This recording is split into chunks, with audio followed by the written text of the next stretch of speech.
दिनांक 20 डिसेंबर 2004 रोजी एखादी मुलगी हयात असणं किंवा नसणं आणि त्या अनुषंगाने तिचा वारसा हक्क या संदर्भात कर्नाटक उच्च न्यायालयाने नुकताच एक निकाल दिला होता।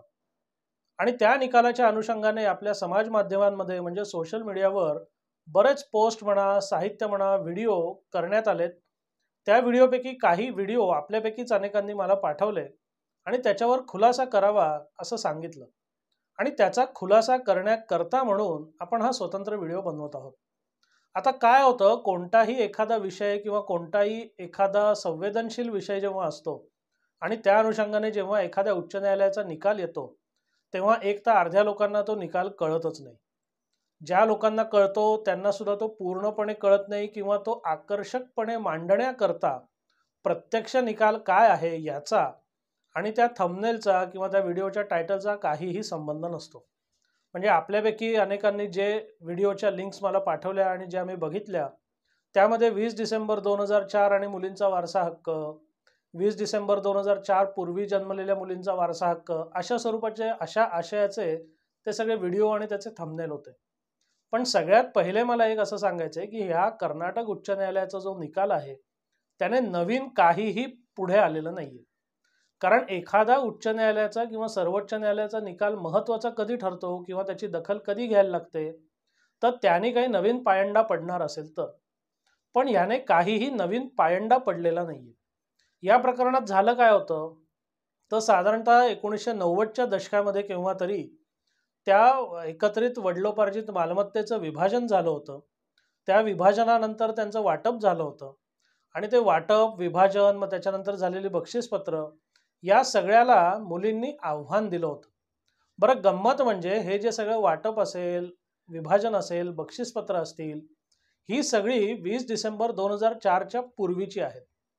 म्हणजे हिंदू उत्तराधिकार कायद्यामध्ये मुलींना अधिकार देणारी जी सुधारणा करण्यात आलेली आहे, त्या सुधारणेमध्ये महत्त्वाचं परंतुकच हे आहे की मुलींना इथून पुढे वारसा हक्क किंवा कोपार्सनरी राईट मिळेल, सहहिस्सेदाराचा हक्क मिळेल। पण 20 डिसेंबर 2004 पूर्वी जे काही झालंय ते झालंय, त्याच्यात तुम्हाला काही करता येणार नाही। त्याच्यावर आपण महिला हक्कांची डेडलाईन किंवा वारसा हक्काची डेडलाईन असा एक व्हिडिओ सुद्धा बनवलेला आहे। आणि कर्नाटक उच्च न्यायालयाने सुद्धा तेच सांगितलं। कारण या मुलींचं किंवा महिलांचं असं म्हणणं होतं की 20 डिसेंबर 2004च्या पूर्वी आम्ही हयात होतो आणि आम्ही हयात असतानाच आम्हाला तो जो 2005चा कायदा आहे तो पूर्वलक्षी प्रभावाने लागू होतो, म्हणून हे सगळं जे काही झालं ते आम्हाला मान्य नाही आणि ते आमच्यावर बंधनकारक नाही असं जाहीर करून त्याचा निकाल द्या। तर उच्च न्यायालय म्हणत तसं काही होणार नाही।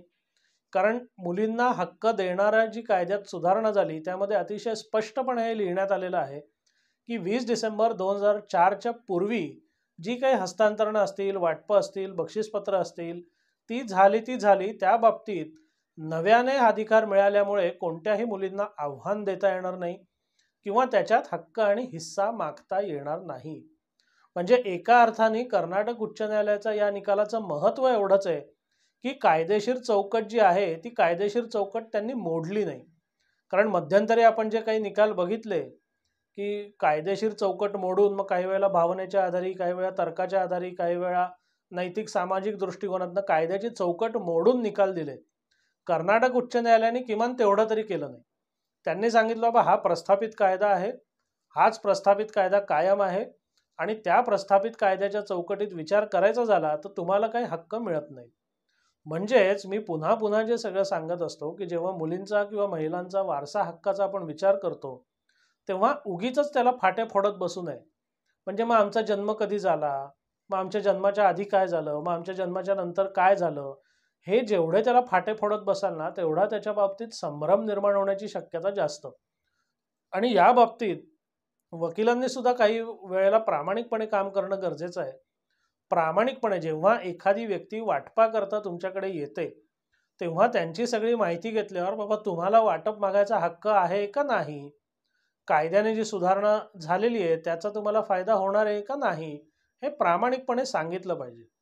आणि पक्षकारांनी सुद्धा वकील जो काही सल्ला देतील तो कशाच्या आधारे देत आहेत याचा खुलासा मागितला पाहिजे। म्हणजे अशा दोन्ही बाजूनी जेव्हा योग्य प्रकारे काम होईल तेव्हा उगीचच न्यायालयात जी प्रकरणं पोचतात ती पोचणार नाही। आणि न्यायव्यवस्थेवर जो भार आहे तो काही अंशी तरी कमी होईल. आणि सगळ्यात महत्त्वाची गंमत म्हणजे मागे मी एक जो व्हिडिओ केला होता की वाटपाचा दावा करण्यापूर्वी विचार करा. कारण कसं असतं, एकदा वाटपाचा दावा झाला, कोर्टात भांडाभांडी झाली, की तुमचे नातेसंबंध कितीही म्हटलं तरी पूर्वीसारखे राहत नाही. आणि वाटपाचा दावा दाखल करायचा, तुम्ही तुमचा हक्क आणि हिस्सा मागायचा म्हटलं, की नातेसंबंधांमध्ये वितुष्ट येणार हे जवळपास निश्चित असतं.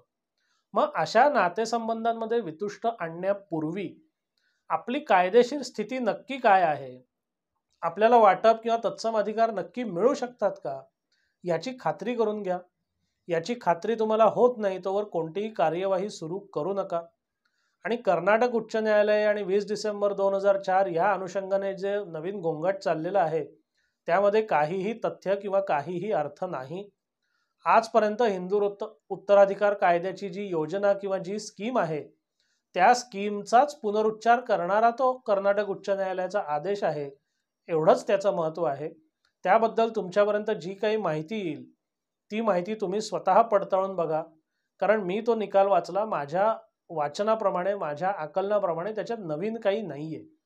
पण काय आहे, ज्या लोकांकडे काही करायला नाहीये किंवा ज्या लोकांना नवीन विषय सुचत नाहीत ते जुनेच विषय किंवा तेच तेच गोष्ट करत राहण्याची त्यांना आवड असते. आणि बरेचदा लोकांना सुद्धा उगीचच काहीतरी फसवून सांगितलेलं आवडतं. कारण आपण सगळ्यांची आपली सायकोलॉजी तशी आहे की तुम्हाला हक्क मिळेल, आता हक्क मिळेल, आता कर्नाटक उच्च न्यायालयाचा निकाल आला, असं काही सांगितलं ना की तुम्हाला फसवणं किंवा तुम्हाला भुलवणं सोपं असतं.